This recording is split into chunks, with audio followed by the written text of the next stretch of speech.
வணக்கம் ஃப்ரெண்ட்ஸ். இன்றைக்கி நம்ம பார்க்க போகிறது பார்த்தீங்கன்னா பேட்டில் டு ஹெவன்ஸில் இருக்க ஹெவன்லி ஃப்ளேம்ஸ். ரொம்ப பவர்ஃபுல்லான ஃப்ளேம் இருக்கிறதுலே பார்த்தீங்கன்னா யார் எடுத்தாலும் ஹெவன்லி ஃப்ளேமாக சொல்லிட்டு பார்த்தீங்கன்னா மற்ற காமிக்ஸில் விடவும் நம்ம இந்த பேட்டில் டு ஹெவன்ஸில் ரொம்ப ஹைப் கொடுத்த ஃப்ளேம்ஸ் பார்த்தா ஹெவன்லி ஃப்ளேம்ஸ். அதை பற்றி நம்ம பார்க்க போகிறோம். அதோட எபிலிட்டி, அப்புறம் பார்த்தீங்கன்னா அது எங்கே உருவாகுது, எல்லாத்தையும் நம்ம பார்க்க போகிறோம். ஓகேங்களா? ஃபஸ்ட்டு ஃப்ளேம் பார்த்தீங்கன்னா ரேங்க் 1ல் இருக்கிற ஃப்ளேமே எம்பரர் ஃப்ளேம் தான். ஓகேங்களா? அதை பிறப்பிடம் பார்த்தா அதுக்குன்னு சொல்லிட்டு தனியாக பிறப்பிடம் இல்லைன்னு சொல்லியிருக்காங்க. அதோட பிறப்பிடம் அப்படின்றது எதுவும் இல்லாமல் இருக்கிறதுனால அது மட்டும் பார்த்தா அந்த மீதி இருக்க 22 ஃப்ளேமும் ஒன்றா சேர்ந்தது தான் அந்த எம்பரர் ஃப்ளேம். ஓகேங்களா? அது பவர் பார்த்தா எல்லா ஃப்ளேமுக்கும் அதான் ராஜா. அது நினச்சா வந்து பார்த்திங்கன்னா மீதி இருக்க 22 ஹெவன்லி ஃப்ளேமும் வந்து பார்த்தா ஃபுல்லாக கண்ட்ரோல் பண்ணும். அதான் எம்பரர் ஃப்ளேம். அப்புறம் பார்த்தீங்கன்னா ரேங்க் 2ல் இருக்கிறது வாய்ட் சாலவிங் ஃப்ளேம், காலத்தை விழுங்கும் தீன்னு சொல்லி போட்டுருக்காங்க தமிழில். பிறப்பிடம் பார்த்தா காலை வெளி இடைப்புலம் சொல்லி போட்டுருக்காங்க. பவர் என்னன்னு பார்த்தீங்கன்னா எந்த இடத்தையா இருந்தால் மலையும் மாவாக்கும்.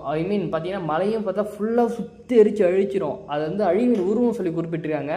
அடுத்து பார்க்க போகிற ஃப்ளேம் பார்த்தீங்கன்னா பியூரிஃபையிங் டிமோனிக் லோட்டஸ் ஃப்ளேம் அப்படின்னு சொல்லி போட்டிருக்காங்க. அந்த ஃப்ளேமோட பவர் பார்த்தீங்கன்னா தீய சக்தி ஃபுல்லாத்தையும் அழிச்சிடும். அதனால தான் பேர் பியூரிஃபையிங் சொல்லி போட்டிருக்காங்க. கெட்ட சக்தி ஃபுல்லாத்தையும் வந்து பார்த்தா ஒரு முடிவு கட்டிடும் அப்படின்னு சொல்லி போட்டிருக்காங்க. பார்த்தா நம்ம சோல் கிளானில் இருக்காங்க பார்த்தீங்களா, அந்த மாதிரி பார்த்தா ரொம்ப ஈவில் அந்த எண்ணெய் இருக்குது பார்த்தீங்களா, அந்த எண்ணத்தை ஃபுல்லாக அழிச்சிடும். அதான் அந்த ஃப்ளேமோட பவர். அடுத்தது பார்க்க போகிற ஃப்ளைவே பார்த்தீங்கன்னா 3000 பர்னிங் ஃப்ளேம். நம்ம ஜியான் வந்து பார்த்தீங்கன்னா ரீசெண்டாக அக்யூர் பண்ண ஃப்ளேம் பார்த்தீங்கன்னா 3000 பர்னிங் ஃப்ளேம். ஓகேங்களா? அந்த ஃப்ளேமோட பவர் பார்த்தீங்கன்னா வந்து பார்த்தீங்கன்னா ஃபயர் ரிலம் அப்படின்னு சொல்லி போட்டிருக்க.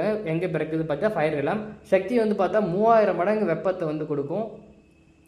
இடைவெளி ஃபுல்லாக எரிச்சிடும். அது பார்த்தீங்கன்னா அதில் எப்படி குறிப்பிட்டிருக்காங்கன்னா வந்து பார்த்தீங்கன்னா நார்மலாக இருக்க நெருப்போடவும் பார்த்தா 3000 மடங்கு வந்து ரொம்ப அந்த எரிக்கிற ஆற்றல் ரொம்ப அதிகமாக இருக்கும் சொல்லி போட்டிருக்காங்க.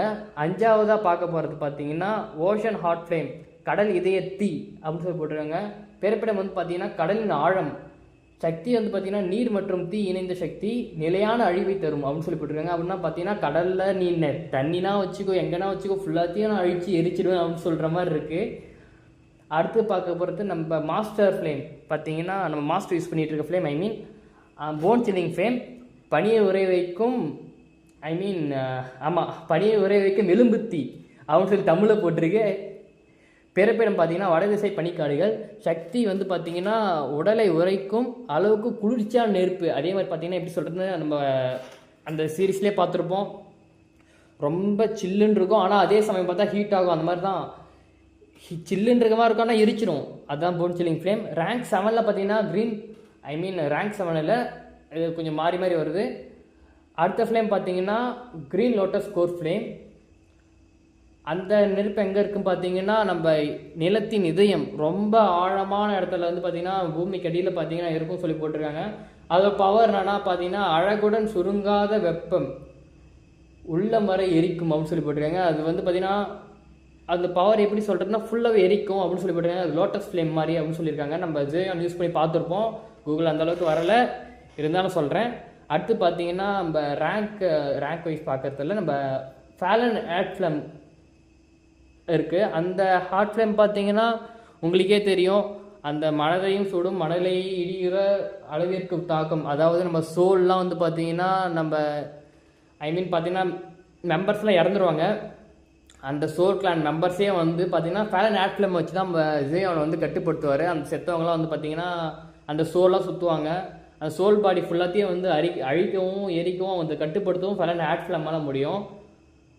அடுத்தது வந்து பார்த்திங்கன்னா 9 ஷேடின் கோல்ட் ஃப்ளேம், 9 நரக பொன்தி. தமிழில் பேரே பயங்கரமாக இருக்குல்ல. பிறப்பிடம் பார்த்திங்கன்னா ஏஷியன் அண்டர் கிரவுண்ட் ருனின்ஸ் சொல்லி போட்டிருக்காங்க. பவர் வந்து பார்த்திங்கன்னா நரகத்திலிருந்து எழும் தீ. அதாவது ரொம்ப டீப்பாக இருக்குல்ல அந்த நரகம் சொல்கிறோம்ல, அந்த நரகத்துலேருந்து ரொம்ப கொடூரமாக வெளில வருமாமா. அது பவர் பார்த்திங்கன்னா அந்த மாதிரி தான் போட்டிருக்கு. பொன்னிறத்திலும் கொடிய தீ, ரொம்ப பவர்ஃபுல்லான நெருப்பு போட்டிருக்காங்க. அது பவர் பார்த்து இங்கே அதிகமாக டிஸ்கிரைப் பண்ணலை. அப்புறம் பார்க்க போகிறது நம்ம கோல்டன் எம்பரர் பர்னிங் ஃப்ளேம், தாமரை இடர் தீ அப்படின்னு சொல்லி போட்டிருக்கு தமிழில். பிறப்பிடம் பார்த்தா தங்க எரிமலை. சக்தி வந்து பார்த்தா வெப்பம் பரவ வானம் வர எரிக்கும். இங்கே நம்ம வந்து பார்த்தா வெப்பம் பரவ ஆரம்பிச்சிச்சுன்னா வானதறி எரிக்குமாம்மா, அப்படி தான் போட்டிருக்கு. ரேங்க் வைஸ் பார்க்குறல 9 நெதர் ஃப்ளேம் அப்படின்னு சொல்லி போட்டிருக்கு. 9 நரகத்தீ. என்னடா இது எல்லாம் நரகத்துலேருந்தே வருது. பிறப்பிடம் பார்த்தா நெதர் எபிஸ்ன்னு சொல்லி போட்டிருக்கு. சக்தி வந்து பார்த்தா 2 ஆவி சக்திகளை கொண்டதாமா. அதாவது அதை யூஸ் பண்ணுறப்ப பார்த்தா அப்படியே ஒரு மாதிரி பேயெல்லாம் வந்து எரிக்கும் போல இருக்கு. அந்த மாதிரி தான் இருக்குது. அப்புறம் பார்த்தா நிர்வாணா ஃப்ளேம். தமிழ் நிர்வாண தீர் போட்டிருக்காடே. ஓகே, பிறப்பிடம் பார்த்தா ஃபீனிக்ஸ் நிர்வாணா பவுண்ட் அப்படின்னு சொல்லி போட்டிருக்கு. சக்தி வந்து பார்த்தா அழிந்த பிறகும் உயிர் தரும் மறுபிறவி தீ. இப்போ ஒருத்தர் செத்துட்டாங்க அப்படின்னா அந்த ஃப்ளேம் வச்சவங்களுக்கு வந்து பார்த்தா மறுபிறவி தரும் அந்த மாதிரி போட்டிருக்கு. ஓகேங்களா. அடுத்த ஃப்ளேம் பார்த்தீங்கன்னா லைஃப் ஃப்ரீட் ஃப்ளேம், உயிரின் தீ. பிறப்பிடம் பார்த்தா உயிர் ஊற்று. சக்தி வந்து பார்த்தா உயிரை காப்பதும் உறிஞ்சுவதும் செய்யும். அதாவது ஒருத்தனை உசுரோடு இருக்கணும்னா அவனை வந்து காப்பாற்றிடும். இல்லை அது ஃபுல்லாக முடிச்சு விட்டுருன்னு சொன்னால் அது எப்படின்னா அந்த உயிரை ஃபுல்லாக உறிஞ்சிடும் போல இருக்குது. அப்படி தான் போட்டிருக்கு. அடுத்த ஃப்ளேம் பார்த்தா ட்ராகன் ஃபீனிக்ஸ் ஃப்ளேம். இந்த ட்ராகன் ஃபீனிக்ஸ் ஃப்ளேம் பார்த்தீங்கன்னா எங்கே பிறக்குது? Scared Beast ground. அதாவது அந்த ரொம்ப அந்த பயம் பொறுத்துற மாதிரி வந்து பீஸ்டெல்லாம் இருக்கும் பார்த்தீங்களா, அது கிரவுண்ட்லேருந்து பிறக்குது அந்த மாதிரி போட்டிருக்காங்க. பவர்னா பார்த்தா 2 பெஷன விலங்குகளின் தீ சக்தி இணைப்பு. அதாவது டிராகன் அப்புறம் ஃபீனிக்ஸோட அந்த நெருப்பு இருக்குது பார்த்தீங்களா, அந்த ஃப்ளேமோட பவரை இது வந்து வச்சுருக்கு அப்படின்னு சொல்லியிருக்காங்க. அதோட பவர்னு சொல்லி காட்டியிருக்காங்க. அதாவது நேமில் இருக்குது பார்த்தீங்கன்னா ட்ராகன் ஃபீனிக்ஸ் ஃப்ளேம்னு, அது 2 ட்ராகன் ஃபீனிக்ஸோட ஃப்ளேமாக தான் இருக்கும் அப்படின்னு சொல்லி போட்டிருக்காங்க. அப்புறம் வந்து 16ஆவதாக நம்ம பார்க்க போகிறது இங்யாங் ஃப்ளேம்.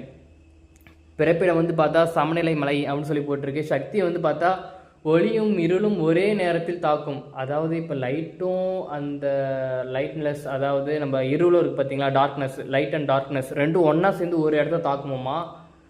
நம்ம இப்போ வந்து பார்த்தா யூஸ் பண்ணுறப்ப பார்த்தா அந்த லைட் அண்ட் டார்க்னஸ் ஒன்றா சேர்ந்து எரியும் அந்த மாதிரி சொல்லி போட்டிருக்காங்க. அடுத்தது வந்து பார்த்திங்கன்னா கோல்டு ஃப்ளேம், கோல்டு ஃப்ளேம் இல்லை, கோஸ்ட் ஃப்ளேமே, பேய் தீ தமிழில். பிறப்பிடம் பார்த்தா ஆவி நிலம். ஒரு சுடுகாடு ஏதாவது இருக்குமோ தெரியல. பவர் வந்து பார்த்திங்கன்னா உயிர்கள் மீது தாக்கம், பேய் ஆவி சூசனம். அதாவது பார்த்திங்கன்னா சேம் தான் நம்ம ஃபேலன் ஹார்ட் ஃப்ளேம் இருக்குல்ல, அதே மாதிரி தான் வந்து பார்த்தா இதுவும் வந்து பார்த்திங்கன்னா அந்த சோல் பாடிலாம் இருக்குது அதெல்லாம் எரிக்கும் போல் இருக்குது. அதான் அப்படி போட்டிருக்கேன் கோஸ்ட் ஃப்ளேம்னு. 18ஆவதாக நம்ம பார்க்க போகிறது ஸ்கை டீமன் ஃப்ளேம். அதோட பிறப்பிடம் பார்த்தா டீமன் ட்ரிஃப்ட்னு போடப்பட்டிருக்கு. பவர் வந்து பார்த்தா அசுர ஆவி உருவாக்கத்தை கையாளும் தீ. அதாவது ரொம்ப அந்த எப்படி சொல்கிறதுனா அந்த சோல் கிளான்லாம் பார்த்தீங்கன்னா ஒரு மாதிரி மனுஷன் மாதிரி வெளில கொண்டு வருவாங்க பார்த்தீங்களா, அந்த மாதிரி வந்து பார்த்தா ரொம்ப பவர்ஃபுல்லான அந்த ஃபார்மேஷன் மாதிரி வரும் பார்த்தீங்கன்னா அந்த மனுஷன் உடம்பு மாதிரி, அந்த வெளில கொண்டு வரும்போது இருக்குது அந்த நெருப்பு. அதாவது ஸ்கை டீமன் ஃப்ளேம் போட்டிருக்கு. 19ஆவதாக நம்ம பார்க்க போகிற ஃப்ளேம் பார்த்தீங்கன்னா பிளட் ஃப்ளேம், ரத்த தீ. பிறப்பிடம் பார்த்தா ஏஷியன் பேட்டில் ஃபீல்டு. பேர்லேயே ரத்த தீன் இருக்குப்பா, அதான் பேட்டில் ஃபீல்டு ஆச்சு. சக்தி வந்து பார்த்தீங்கன்னா ரத்தத்தை உறிஞ்சும், போர் வெப்பத்தை தாங்கும். அதாவது என்னென்னா ஒருத்தர் உடம்புல இருக்க ரத்தத்தை ஃபுல்லாக உறிஞ்சிரும். அதே மாதிரி பார்த்தா எவ்வளோ வந்து பார்த்தா பவர்ஃபுல்லான வந்து பார்த்திங்கன்னா அட்டாக் கொடுத்தாலும் அந்த அட்டாக்கில் இருக்க அந்த அந்த டிஐக்குன்னு சொல்லுவோம்ல, அந்த பவரை வந்து உறிஞ்சிரும். அப்படி போட்டிருக்கு. ஓகேங்களா. அதான் பிளட் ஃப்ளேமு. 20ஆவது பார்க்க போகிறது ஹார்ட் ஃப்ளேமு, இதயத்தீ. பிறப்பிடம் பார்த்தா மனதின் ஆழம் அப்படின்னு சொல்லி போட்டிருக்கு. சக்தி வந்து பார்த்தா நினைவுகளை அழிக்கும், உணர்வுகளை விளக்கும். அதாவது பார்த்தா எமோஷ்னலாக வந்து ஒருத்தரை காயப்படுத்திடலாம், அதே மாதிரி பார்த்தா எமோஷ்னலாக காயப்பட்டிருக்கவங்களும் வந்து சரி பண்ணலாம். அந்த மாதிரி இது பவர் இருக்குது. 21ஆவதாக பார்க்க போகிறது டார்க் ஃப்ளேம், இருண்ட தீ. பிறப்பிடம் பார்த்தா மாய குகைகள். சக்தி வந்து பார்த்தா இருள் மற்றும் சூனிய சக்தி, மிக சூட்சமமான தீ. அதாவது அந்த பிளாக் மேஜிக் அந்த மாதிரி பண்ணுற நெருப்பு போல் இருக்குது. ரொம்ப சூட்சமான தீன்னு அது மாதிரி போட்டிருக்காங்க. அடுத்து பார்த்தா ஸ்பிரிட் ஃப்ளேம். அந்த ஸ்பிரிட் ஃப்ளேம் வந்து பார்த்திங்கன்னா ஆத்ம தீ. அந்த ஆத்மா பிறப்பிடம் பார்த்தா ஆன்ம சிறை, அந்த ஆத்மாவில் சிறை வச்சுருக்காங்க பார்த்தீங்களா, அந்த இடத்துல தான் பிறகுது போல இருக்குது. சக்தி வந்து பார்த்திங்கன்னா உயிரின் நெருக்கமான பிணைப்பு, ஆன்மா சக்தி குருந்தி அப்படின்னு சொல்லி போட்டிருக்கு. அதாவது வந்து பார்த்திங்கன்னா உயிர்களோட ரொம்ப நெருக்கமான பிணைப்பு அதெல்லாம் வந்து பார்த்தா ஏற்படுத்தும், அதெல்லாம் வந்து அழிச்சிரும் அந்த மாதிரி போட்டிருக்காங்க. ஆனால் தீ வந்து பார்த்தா கொஞ்சம் சின்னதாக தான் இருக்கும், ஆனால் வந்து பார்த்தீங்கன்னா பவர் வந்து ரொம்ப பெருசாக இருக்கும்னு சொல்லி போட்டிருக்காங்க. அதாவது நம்ம தமிழில் ஒரு பழமொழி பார்த்திங்கன்னா கடுகு சிரித்தாலும் காலம் புளிக்காதுன்னு, அந்த மாதிரி. அடுத்து கடைசி ஃப்ளேம் 23ஆவது ஃப்ளேம் பார்த்திங்கன்னா ஃபயரிங் ஃப்ளேம், 5 வளையத்தீ. பிறப்பிடம் பார்த்தா 5 எலமெண்டல் மவுண்டைன்ஸ். சக்தி வந்து பார்த்தா 5 தனித்தீவுகளின் கலவை, நிலையானது ஆனால் வலிமை குறைந்தது.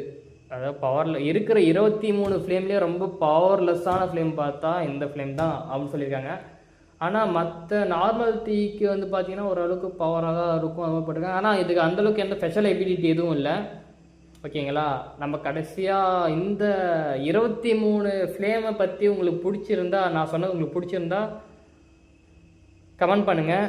ப்ளஸ் வந்து பார்த்தீங்கன்னா உங்களுக்கு ரொம்ப பிடிச்ச நெருப்பு எது?